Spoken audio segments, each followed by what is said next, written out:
Essa palavra que eu quero pregar para você agora, que eu quero transmitir para você, o título dela é Assentados à Mesa, Alimentados e Curados. Sabe, na mesa do Senhor, existe alimento espiritual suficiente para que você fique alimentado, curado, fortalecido, tenha força, energia e capacitação para encarar qualquer parada, para encarar qualquer problema, qualquer desafio que a vida apresente a você. Não tem demônio, não tem diabo, não tem capeta, não tem nada, não tem inferno que possa resistir a um filho de Deus alimentado com a palavra, fortalecido no seu espírito. Não existe possibilidade do inferno conseguir obter vitória sobre você. Porque Deus é bom, a sua misericórdia dura, não durante um período de tempo, mas ela dura para sempre. Essa misericórdia, essa bondade de Deus, ela não dura enquanto você estiver com o seu coração compungido, voltado. Não, a misericórdia de Deus dura até quando você está distraído. No trânsito, você não está pensando, você não está orando, você não está em adoração, você está dirigindo, prestando atenção no trânsito. Deus está ali do seu lado, exercendo graça, poder, força, misericórdia. Sabe? E quando você se posiciona como um filho de Deus para estar em um estilo de vida de adoração, cara, a resposta de Deus, você vai começar a enxergar a mão de Deus agindo com muito mais facilidade. Não é que Deus fique mais fácil para Deus agir, mas você vai enxergar mais facilmente a ação de Deus. E eu quero falar para você sobre nós estarmos assentados à mesa, alimentados e sermos curados. Sabe, hoje, dia 3, 18h30, depois de quantos dias de quarentena já? 56 dias de quarentena. Todo mundo em casa, quer dizer, quase todo mundo, né? 56 dias do nosso último culto presencial. Sim, não, eu estou dizendo de determinação assim, das autoridades para ficar em casa. 49. Os 49 dias. 50 dias, vamos arredondar, 50 dias. Né, de ficar em casa. Nem todo mundo, porque dizem que em certos bairros do Rio de Janeiro tem gente passeando na praça, saindo para tomar sorvete e tal. Mas depois desses dias, nós ainda estamos atravessando uma das maiores crises que o mundo já enfrentou. Essa crise, essa epidemia, essa pandemia do coronavírus. Essa crise tem sido comparada, eu tenho visto alguns estudiosos comparando a crise do coronavírus com uma crise de anos atrás, que foi a gripe espanhola. Todo mundo aqui já ouviu falar da gripe espanhola? A gripe espanhola, que foi uma gripe... A gripe espanhola foi uma pandemia provocada pelo vírus H1N1, que é também um coronavírus. Foi uma coronavirose também, como essa que a gente está enfrentando, quer dizer, muito pior do que essa, porque o H1N1 é muito mais agressivo do que esse coronavírus, do que o Covid-19, né? De janeiro de 1918 a dezembro de 1920, ou seja, durante o período da Primeira Guerra Mundial, essa gripe infectou 500 milhões de pessoas, gente. 500 milhões de pessoas, ou seja, mais ou menos 1/4 da população mundial da época. 1/4 da população mundial da época. Imagina se o coronavírus fosse mais agressivo, como o H1N1, e alcançasse 1/4 da população mundial hoje, que é cerca de 9 bilhões de pessoas. Olha só o tamanho do estrago. O número de mortos pela pandemia da gripe espanhola é ainda meio impreciso, por incrível que pareça, mas é estimado entre 50 e 100 milhões de pessoas. 500 milhões de pessoas infectadas e entre 50 e 100 milhões de mortos, o que torna essa uma das maiores epidemias, uma das epidemias mais mortais da história da humanidade. E, curiosamente, a gripe espanhola não se originou na Espanha. A teoria mais aceita é que ela se originou em campos de treinamento nos Estados Unidos, campos de treinamento militar nos Estados Unidos, no estado de Kansas.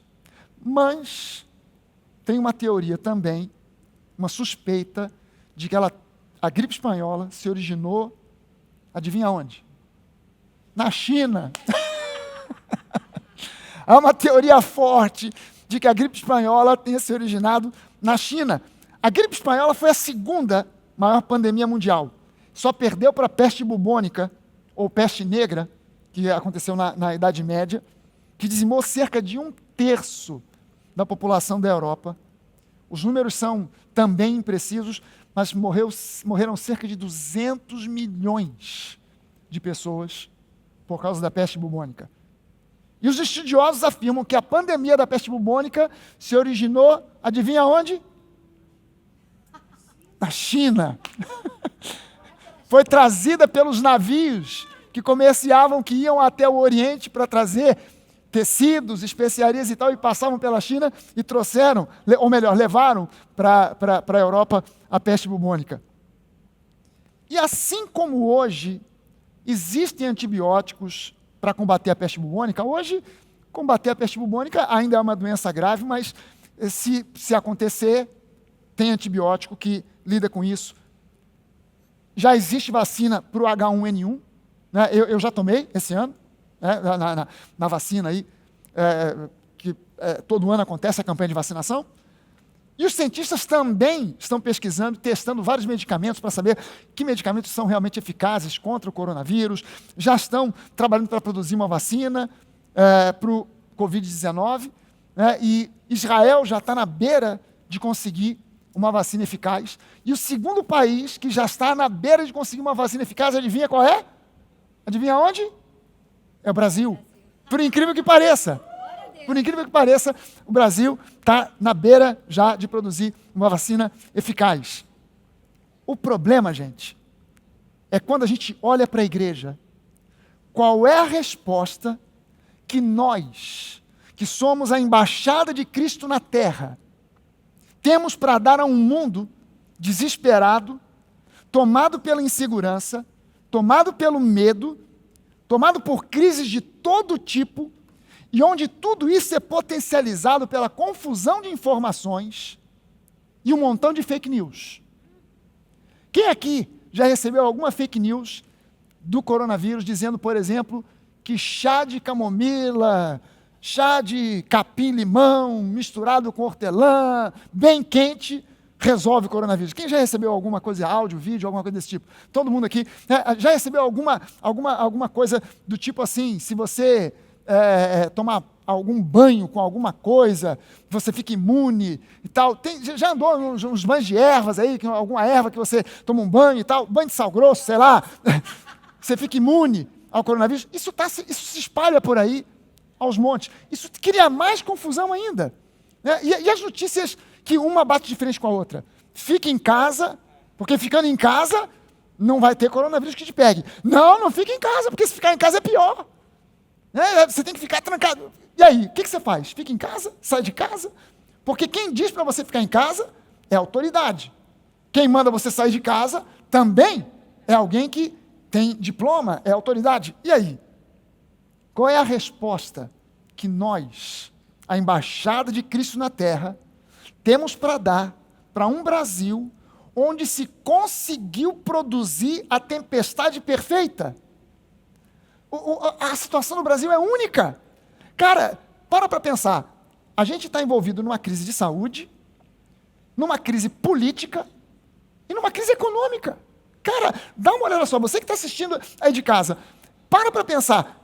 Existe algum outro lugar no planeta onde esteja acontecendo alguma coisa parecida? É algo assim, nós somos únicos. Eu creio que a igreja do Senhor Jesus tem que ter, ela tem, e precisa botar para fora uma palavra de fé, uma palavra de esperança para transmitir para o mundo. E não é uma palavra baseada simplesmente no otimismo. O mundo está lotado aí, repleto de otimistas, dando cursos de autoajuda, que apenas professam um otimismo humanista, sem relação alguma com o Deus da palavra. Eu não vejo nada de errado nesse tipo de curso, ou nesse tipo de otimismo, mas não é nesse tipo de otimismo que se baseia a fé e a esperança da igreja do Senhor Jesus Cristo.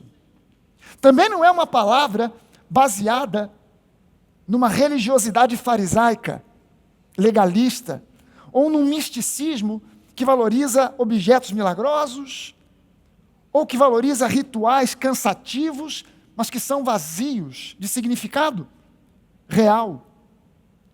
Não é ainda uma palavra que se baseia em um discurso cheio de conceitos filosóficos, misturada Bíblia com Aristóteles, com Platão e outros, baseado em intelectualidade ou sabedoria humana.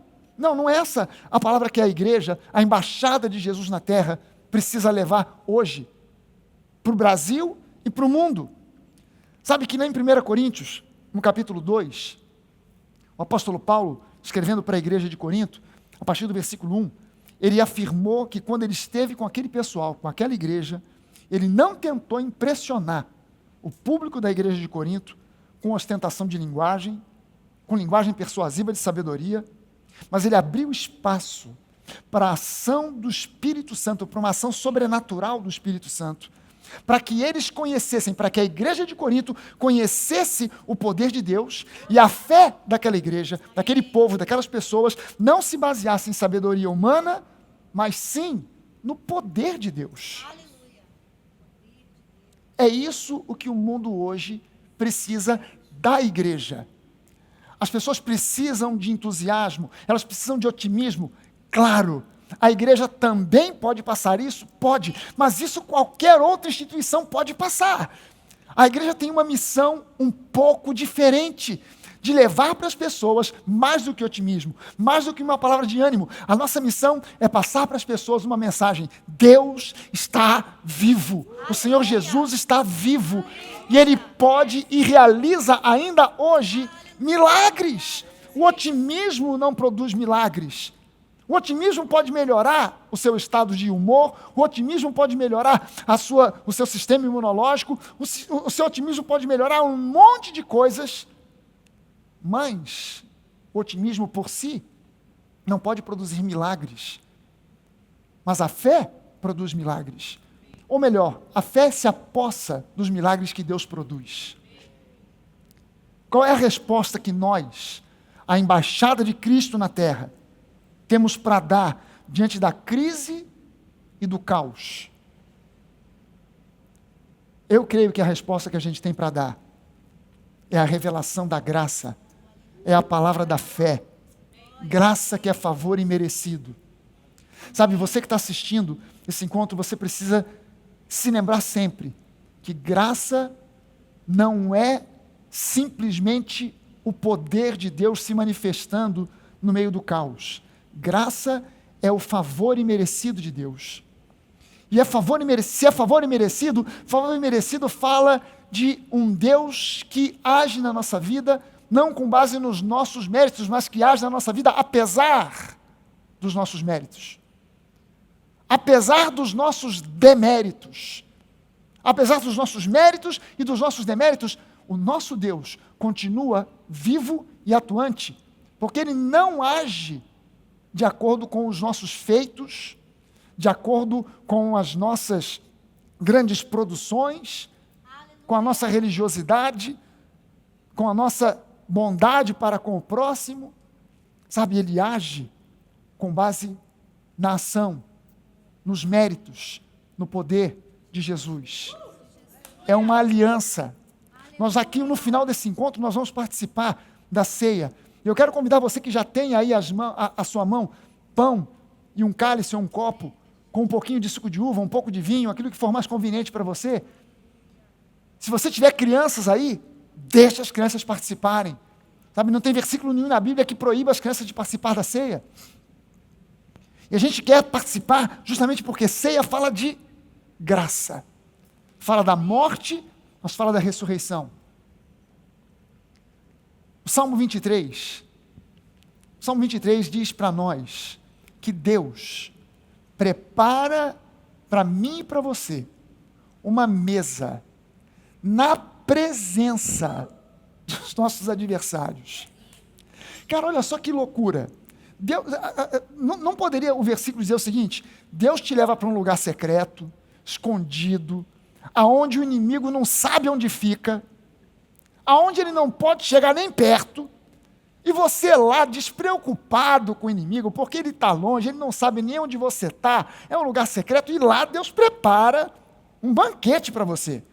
E você come despreocupado. Você come sem pensar se tem alguém, se não tem, se o inimigo está vindo, se não está vindo, se ele está vindo com poder, sem poder, se ele está vindo com aquele garfo, aquele tridente que o diabo é desenhado, né? Vem com aquele tridente.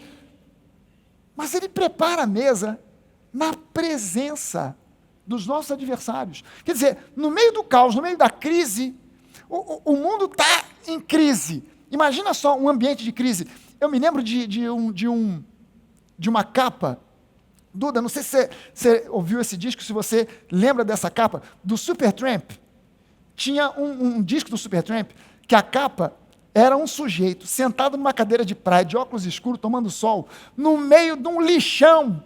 Tinha carro amassado, tinha um caos danado, e o cara estava sentado ali, naquela cadeira de praia, tomando sol. Tu chegou a ver a capa desse disco? É um disco do Supertramp. E, cara, Deus prepara, o mundo está pegando fogo, o coronavírus está aí, para lá e para cá, e outras coisas mais que ficam passando na nossa cabeça, e Deus, no meio desse caos, vem e começa a preparar uma mesa. E Deus vem e começa como se nada tivesse acontecendo. Tu imagina a sua cena, imagina um garçom vindo, tem uma mesa, e tem à sua volta bomba caindo, granada explodindo, carro amassado, tudo de cabeça para baixo, e gente correndo, gritando. Sabe aqueles seriados? Como é aquele seriado dos zumbis, né? Walking Dead passando. E tem um cara vestido de fraque, gravata borboleta, camisa branca, paletó preto, gravata borboleta, botando uma mesa, uma toalha branquinha, botando pratos, servindo e puxando uma cadeira para você sentar. Cara, você tem duas opções. Ou você olha para aquele e fala assim, está doido? Não está vendo? Olha aí, tem bomba, olha a granada, olha a bomba. Ou você, vou sentar. Vou sentar aqui e vou comer. Sabe, não vou ficar olhando agora para a bomba que explode, o carro, o bagaço que está ali, tudo amassado e tal. Eu vou sentar e vou comer, porque essa não é uma mesa qualquer. Oh, maravilha! Essa é uma mesa que foi preparada pelo nosso Deus. Cara, Deus, quando ele fala que o Senhor prepara para nós uma mesa, você imagina só, cara, eu tenho que dar uma base bíblica para isso que eu vou dizer. Porque a Bíblia diz que nunca se viu Deus como o nosso, que trabalha para aqueles que nele esperam, para aquele que nele confia. Deus se coloca como se fosse um garçom, preparando uma mesa. Quer dizer, qual seria a minha e a sua atitude se Jesus viesse para ceiar conosco? Seria a gente fazer como Marta, sair correndo e trata de preparar a mesa para Jesus. Mas ele vem e diz, sossega aí, quem vai preparar essa mesa sou eu, para você. Eu é que vou aprontar essa mesa para você. E ele prepara essa mesa, e quando a gente senta nessa mesa para se alimentar, não tem ali salada de tomate, não tem ali salada de alface, não tem ali um atum, não tem ali um bacalhau, não tem ali um filé mignon. O que tem ali é um prato de cura. Tem ali um prato de prosperidade. Tem ali um prato onde está escrito vida vitoriosa. E ali você começa a se alimentar, e esse prato, na verdade, ele é formado pela palavra. E quando você começa a se alimentar daquela mesa, Deus vai te alimentando para te fortalecer, para que você, quando olha agora para a crise, você fale assim, caramba, eu pensava que eu não aguentava o tranco, mas eu fui alimentado de uma forma tal que eu consigo olhar e ver, eu posso encarar, eu posso enfrentar, eu posso sair vitorioso dessa batalha. Porque Deus é comigo, Ele me alimentou, e esse alimento me deu força para correr na frente. Uau! Sabe que a gente é alimentado pela palavra? Caramba! Quanto tempo Jesus aguentou ficar sem comer nada? 40 dias. Mas sabe por que ele aguentou 40 dias sem comer pão? Porque ele tinha se alimentado antes da palavra. E a palavra deu sustento para ele no meio daquele deserto, no meio daquela crise do diabo perturbando. Se você é filho de Deus, se você é filho de Deus. Mas ele estava nem aí. O diabo buzinando e ele simplesmente tranquilo, dizendo, olha, está escrito. Não preciso provar nada para você. Eu não tenho que provar nada para você, Satanás. Não estou aqui nem para provar nada para Deus, nem para o mundo, nem para ninguém. Eu sei quem eu sou, eu sei de onde vim, eu sei para onde eu vou, eu sei qual é a minha missão, eu sei o que eu estou fazendo aqui. Não estou aqui para provar nada para você. Então, olha, pode bater em retirada, porque aqui você não vai ter espaço, porque eu fui alimentado pela palavra. Aí eu quero levar você a um salmo, Salmo 103. Uns versículos, eu vou ler do versículo 1 ao versículo 5.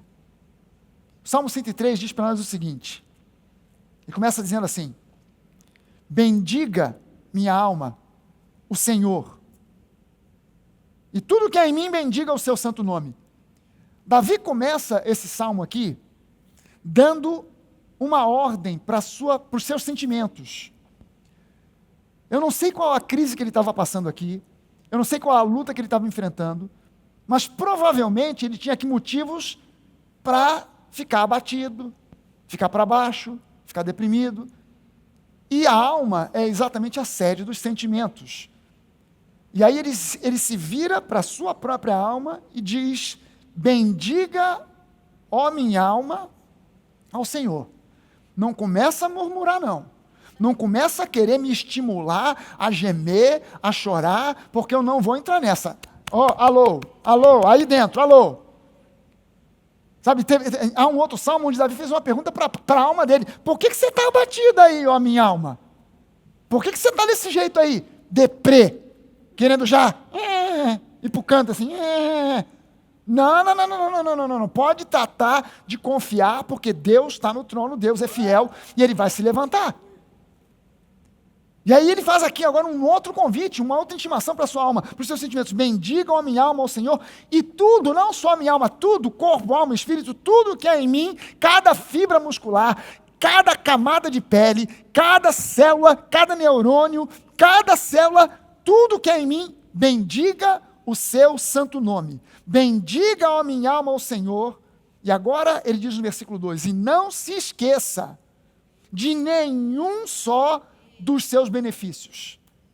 Por quê? Porque é Ele quem perdoa todas. Cara, olha só, Davi, num tempo aonde os pecados não eram perdoados de uma vez por todas. O sacrifício era sacrifício de animais. Aquilo tinha uma validade, era que nem produto que a gente compra no mercado. Tinha prazo de validade. Você compra leite condensado, olha embaixo da lata, tem lá prazo de validade até o dia tal. O sacrifício tinha prazo de validade. O grande sacrifício, o dia do Yom Kippur, tinha validade de 1 ano. Era igual seguro de carro, tinha que renovar todo ano. Todo ano tinha que renovar, porque tinha prazo de validade. Mas Davi, profeticamente aqui, ele diz, é Ele quem perdoa todas, não só as passadas. Os nossos pecados em Cristo são perdoados, os pecados passados, presentes e também os futuros. É Ele quem perdoa todas as tuas iniquidades e quem cura todas as tuas enfermidades, incluindo o Covid. Aleluia. Todas as tuas enfermidades. Para Deus não tem, entre um resfriado e um câncer, para Deus não tem diferença alguma. Deus não olha para o resfriado e fala assim, isso aí é mole. E olha para o câncer e diz, o caso é complicado. Os médicos fazem assim. Há uma diferença. Quando um médico olha para alguém com resfriado, que não dá nem bola, o médico não dá nem bola.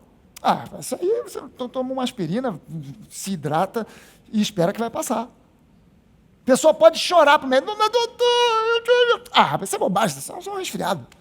Não vai morrer disso, não vai ficar nem com sequela. É diferente quando ele olha para alguém com câncer, que ele fala, rapaz, esse câncer está avançado, esse aí, caramba, vamos ter que usar aquele tratamento de choque, bomba, aquele que vem que arrebenta com tudo, porque o caso é grave. Mas Deus, quando olha para Deus, sabe, é Ele quem perdoa todas as tuas iniquidades e quem cura todas as tuas enfermidades. E aí no versículo 4 agora, ele diz o seguinte, é Ele, Deus, quem da cova redime a sua vida. Quem de uma cova redime a sua vida. Redimir é resgatar. É Ele quem da cova redime os sonhos que você olha e pensa assim, caramba, agora babou geral, porque eu tinha planejado, pensado, programado, veio o Covid, deu o lockdown, deu aí quarentena, deu todo mundo trancado dentro de casa, e o sonho, babou. Já estava ruim antes sem o Covid, agora então acabou. Mas Ele redime, Ele resgata. Cara, deixa eu dizer para você, eu não sei quanto tempo ainda vai durar essa questão do Covid. Mas uma coisa eu sei, o nosso Deus é um Deus que, quando entra, não tem Covid, não tem diabo, não tem inferno, que possa impedir o nosso Deus de agir. E a gente aqui na Nova está profetizando que ainda em 2020, você vai ter uma colheita abundante. Aleluia. O Senhor é o teu pastor e Ele não vai permitir que nada te falte. Sabe, Isaac estava passando por um momento de uma crise, uma seca, uma fome, não tinha nada. Ele olhou e falou assim, cara, vou descer para o Egito, porque no Egito tem lá, com certeza lá tem alguma coisa, tem o rio Nilo, aqui está seco, mas lá tem o rio. Então na beira do rio, nas proximidades do rio, tem terras irrigadas, então lá tem alguma coisa, vou para lá. E quando ele juntou as tralhas todas, que ele está para partir, Deus fala com ele, Isaac, pode ficar exatamente aí onde você está, porque aí onde você está, eu vou te abençoar. E a Bíblia diz que naquele ano, naquele mesmo ano, ainda naquele ano, ele colheu, ele semeou, e naquele ano ele colheu a 100 por 1. E a gente está profetizando que ainda em 2020, você vai ter colheita abundante.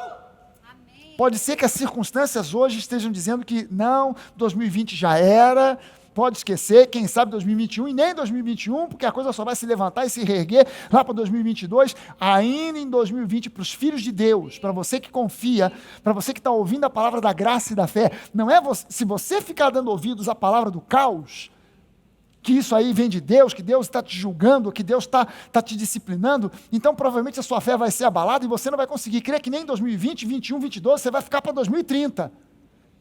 Quem sabe Jesus até volta antes. Mas se você se posiciona em fé, para crer que pela graça, Deus ainda esse ano vai fazer com que sonhos sejam redimidos da cova, sejam resgatados, que empresas sejam resgatadas da cova, sabe, que negócios sejam resgatados da cova, negócios que parece que estão indo ou que já foram para a cova, mas que Deus pode restaurar, porque é promessa. E promessa na Bíblia para nós é herança. Promessa para nós é herança. Uau! É Ele quem redime a sua vida da cova e Ele coroa você de graça e de misericórdia. Sabe, essa palavra, esse verbo coroar, aqui no hebraico, é atar. E atar não é simplesmente botar uma coroa na sua cabeça. Atar é cercar você como se fosse um muro de proteção, a prova de bala, a prova de canhão, a prova de bomba. Quando diz aqui que ele te coroa, a palavra, o atar, a palavra traduzida como o verbo coroar, está certo, mas o conceito de atar é mais do que simplesmente uma coroa colocada na cabeça. É como um muro levantado à nossa volta, onde Deus nos cerca por diante, por detrás, por cima, por baixo, pela direita, pela esquerda, e não existe possibilidade do inimigo penetrar. Glória a Deus. É Ele quem te cerca, quem te coroa, quem constrói esse muro de proteção, e Ele te coroa de graça e de misericórdia. Ele te cerca de graça e de misericórdia. Essa palavra aqui, graça, que a gente citou no início, definindo como sendo favor imerecido. Ele te cerca de graça. Essa palavra graça aqui, no hebraico, é hesed. Hesed pode ser traduzido, é um conceito também. Pode ser traduzido como bondade, misericórdia, fidelidade, benignidade, amor, graça, favor imerecido. Ele te cerca com amor, com bondade, com benignidade, com fidelidade. com favor merecido. Ele te coroa com graça e com misericórdia. Essa palavra misericórdia também pode ser bondade, alguém que olha com olhos de benignidade. Eu de vez em quando preciso explicar isso para as pessoas, a diferença entre bondade e benignidade.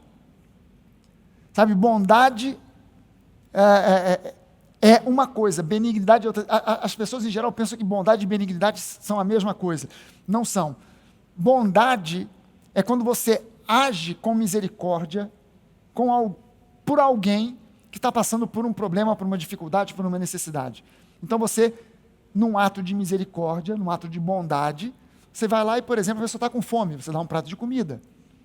A pessoa está com uma dívida, você vai lá e paga a dívida da pessoa. É um ato de bondade.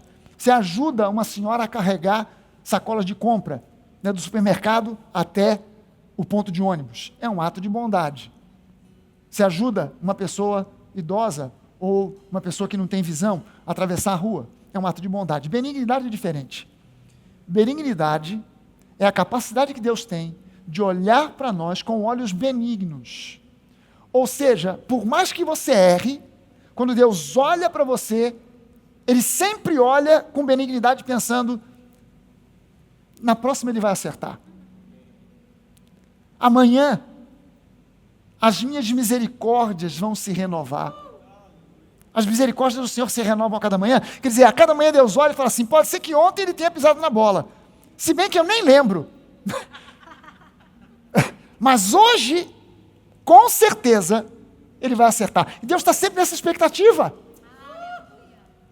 De que a gente vai acertar, porque Ele olha para nós com benignidade. Ele nos cerca de graça e de misericórdia. E Ele termina o Salmo dizendo, é Ele quem enche de bens a tua vida, isso fala de prosperidade, de modo que a tua mocidade se renova como a da águia. Aleluia. Sabe, eu preguei, há uns anos atrás, eu preguei uma série de mensagens aqui, e eu fui fazer uma pesquisa sobre essa história da renovação da águia. Eu não sabia disso, mas a águia, ela chega num certo ponto, quando ela está na metade da vida dela, e a águia é um pássaro que vive um bocado. Quando chega na metade da vida dela, ela se recolhe no alto de uma montanha, faz um ninho lá, ali, e o ninho de águia é um baita de um ninho. Se você já viu uma foto de um vídeo de águia, ele tem às vezes 1,5 metro de diâmetro, às vezes um pouco mais. E ela fica ali um tempo onde ela perde pena, bico, vira um bagaço. E a natureza começa a dar para ela novas penas, novo bico. E quando aquele processo termina, é como se ela tivesse renovado 10 anos da vida dela. É como se ela tivesse feito uma plástica. Renovou, e ela levanta ali, estende as suas asas e vai voar, como se fosse com o mesmo vigor que ela tinha há anos atrás.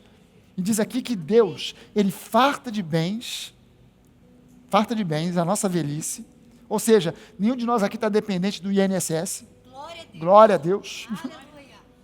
eu não estou dependente de absolutamente nada nem ninguém que não seja Deus, cuidando da minha velhice, cuidando da nossa velhice, garantindo para nós uma velhice abençoada, e nos renova como acontece com a águia. Tudo isso aqui do Salmo 23, do Salmo 103, é fruto de aceitar o convite do Salmo 23, se assentar na mesa para se alimentar. Na mesa que Deus prepara, no meio do caos, no meio do bombardeio, no meio da guerra, Deus prepara uma mesa para nós. Aleluia, aleluia.